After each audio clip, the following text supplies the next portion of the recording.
Merchant navy जहाज पर कितने टाइप के शिप होते हैं? टोटल 8 टाइप के शिप बड़े होते हैं। तो आज हम लोग उसी पे बात करेंगे, पूरा डिटेल में देखते हैं कि कौन सा शिप किस काम में आता है, और ये भी देखेंगे सबसे ज्यादा सेलिंग किस टाइप के शिप पे रहती है। सबसे पहले देखते हैं आता है बल्क कैरियर। बल्क कैरियर में वो कार्गो ले जाते हैं कि जिसको हम लोग एक साथ इकट्ठा नहीं रख सकते हैं, उसको पैकिंग नहीं बना सकते, जैसे कि हो गया गेहूं, चावल हो गया, आयरन ओल हो गया, कोल हो गया, ऐसे बहुत सारे आइटम्स रहते हैं जो भी बहुत ज़्यादा क्वांटिटी में रहते हैं। तो उसको हम लोग इकट्ठा एक जगह ऐसा नहीं कर सकते, पैकिंग नहीं बना सकते, पैकेट बना के ले जा नहीं सकते।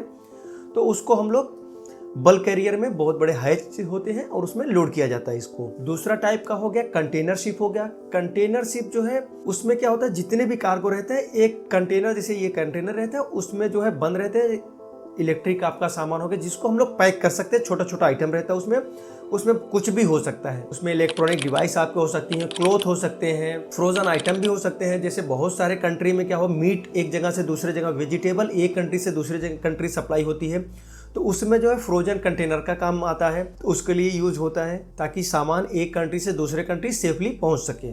और कंटेनर में एक सबसे बड़ा फायदा ये होता है कि ऐसा नहीं कि कोई कंट्री में जा रहा है या उस कंट्री में कई सारे पोर्ट्स हैं, वहाँ पोर्ट्स में जा रहा है कि तो सारा सामान एक जगह खाली करना रहेगा।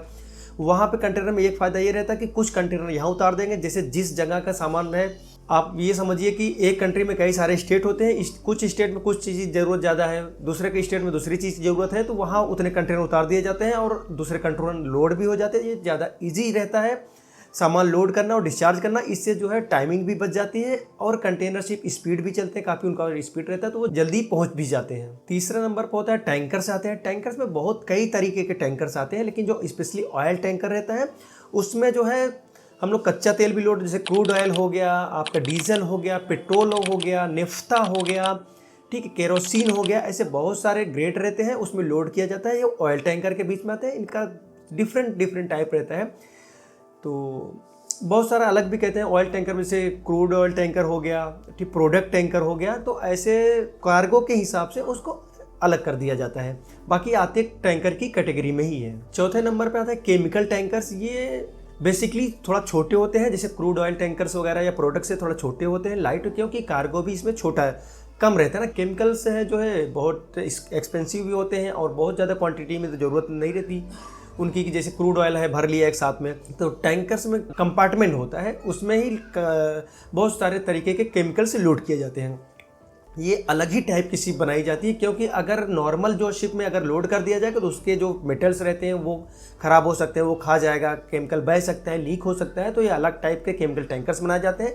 इसमें सेफ्टी से रिलेटेड बहुत ही ज़्यादा सेफ्टी प्रोसीजर फॉलो किया जाता है। 5वें नंबर पर हम लोग एलपीजी को रखे हैं। एलपीजी भी ये भी टैंकर्स में आते हैं, लेकिन ये अलग रहते हैं। ये लिक्विफाइड पेट्रोलियम गैस इसमें जो है कैरी किया जाता है। ये अलग टाइप का होता है, इसमें सिर्फ यही लोड किए जाते हैं, उसी के हिसाब से डिज़ाइन किया जाता है कि उसमें पेट्रोलियम गैस ही आए, बाकी और कुछ लोड नहीं किया जाता इसमें। 6वें नंबर पे एलएनजी रखा गया। LNG contain liquefied natural gas. बहुत सारे कंट्री में नेचुरल गैसेस निकलती हैं, तो उसका भी जो यूज होता है, तो कंटेनर्स ऐसे और शिप में तो नहीं रखा जाता सकता, इसलिए उसको स्पेशल एक बनाया गया है, एलएनजी नाम दिया गया उसको, इसीलिए कि उसमें नेचुरल गैसेस ही आए, उस तरीके से डिजाइन किया जाता है और उसमें वही कैरी किया जाता है, नेचुरल गैस वगैरह। 7वें नंबर पे आता है रोरो शिप। रोरो क्या होता है, रोल ऑन रोल ऑफ होता है। इसमें हम लोग स्पेशली व्हीकल जो है एक कंट्री से दूसरे, एक स्टेट से दूसरे स्टेट में ले जाते हैं। व्हीकल में आपका कुछ भी आ जाएगा, ट्रक हो गया, कार्स हो गए, जैसे बहुत अच्छे कार्स होते हैं।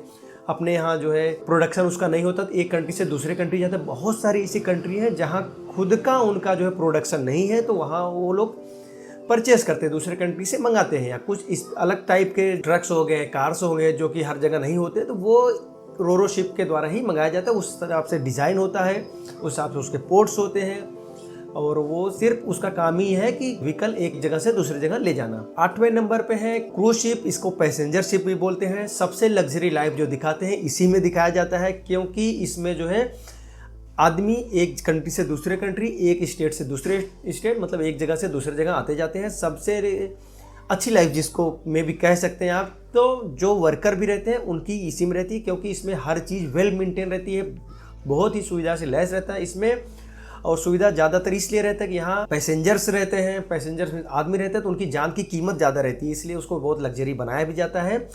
और उस तरीके का काम भी उसमें होता है। और आदमी पार्टी मनाने, वैकेशन मनाने, बहुत सारी चीज़ होती है उसमें, बहुत सारी स्टोरी उसमें रहती है। उसमें हर जगह स्विमिंग पूल से लेकर, बार से लेकर आपको रेस्टोरेंट, बहुत सारे तरीके से बहुत सारी सुविधा रहती है। तो वो पैसेंजर शिप में आता है, उसको क्रूज शिप भी बोलते हैं।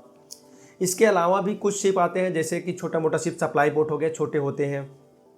उसी कंट्री में जैसे टग बोट हो गए, बहुत सारे ऐसे भी छोटे छोटे हैं। और फेरी हो गई, तो ये छोटे मोटे बहुत सारे ऐसे भी और भी आते हैं इसके अलावा, लेकिन ये कुछ मेजर हैं।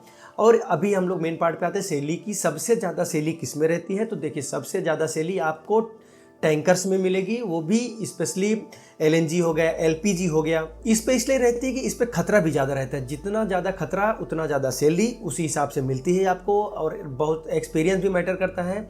लेकिन ज़्यादातर इस शिप पे और के रिगार्डिंग सैलरी ज़्यादा रहती है। आई होप को आपको कुछ आइडिया लग गया होगा कि किस टाइप की शिप होती है, क्या काम उनका रहता है, उसमें क्या लोड होता है। अगर आपको वीडियो पसंद आए तो वीडियो को लाइक कर दीजिए, चैनल को सब्सक्राइब कर दीजिए और दोस्तों में शेयर कर दीजिए, ताकि और लोग को पता चले कि मर्चेंट नेवी में कितने तरीके की शिप होती है। थैंक यू, जय हिंद।